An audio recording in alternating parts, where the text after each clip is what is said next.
on the screen, which you're used to, but methods to call when we click a button or we select something. So you're calling JavaScript functions that way, and you're also accessing variables. One thing about Angular that's really cool is that it's an instant data binding, two-way data binding. If I change data in the scope and I have it bound somewhere on a piece of a page, like a field, it instantly changes that field. And if I change the field, it instantly changes the stuff on the back. So that's an important part of this whole thing. So we put it all together. It sure looks a lot like something you've done before, only I turned it on its side just to be really obnoxious. Look, it's on its side. It's different.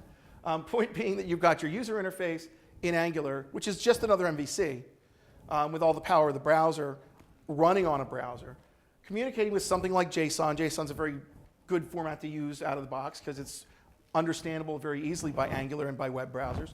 And we can certainly work with JSON and Spring MVC. We just load the JSON Jackson library.